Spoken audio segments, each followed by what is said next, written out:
So நான் மாடி பக்கம் போய் ரொம்ப நாள் ஆகிடுச்சு. முன்னாடிலாம் டெய்லியும் போவேன் பூ பறிக்கிறதுக்காக. இப்போல்லாம் பூ ரொம்ப பூக்கிறது இல்லை, நான் போகலை. ஸோ எங்கள் வீட்டுக்கு ஒரு விருந்தாளி வந்திருக்காங்க, நான் அவங்கள காட்டுறேன்.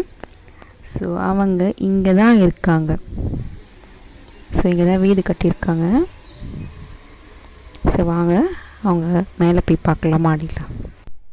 இப்போ நம்ம மாடிக்கு தான் போயிட்டு இருக்கோம்.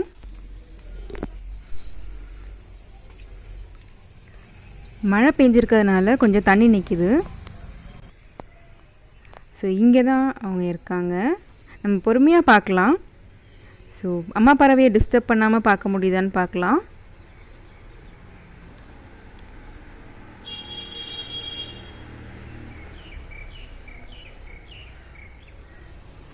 அம்மா பறவை பறந்துட்டாங்க. சரி வாங்க நம்ம முட்டையை பார்க்கலாம்.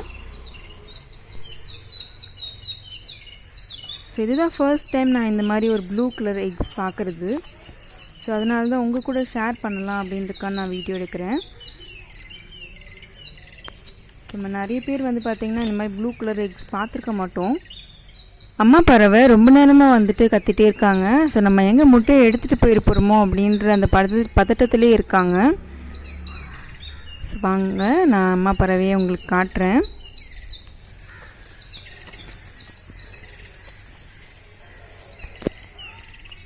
ஸோ இவங்க தான் அந்த அம்மா பறவை. ஸோ இவங்க யாருன்னு உங்களுக்கு தெரிஞ்சிச்சுன்னா கமெண்ட்டில் மென்ஷன் பண்ணுங்கள். ஸோ நம்ம இப்போ கீழே போயிடலாம்.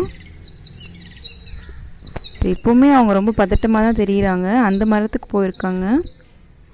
ஸோ அங்கேயுமே பார்த்திங்கன்னா கத்திட்டே தான் இருக்காங்க. ஸோ அதனால் இந்த வீடியோ இப்போ முடிச்சுக்கலாம்.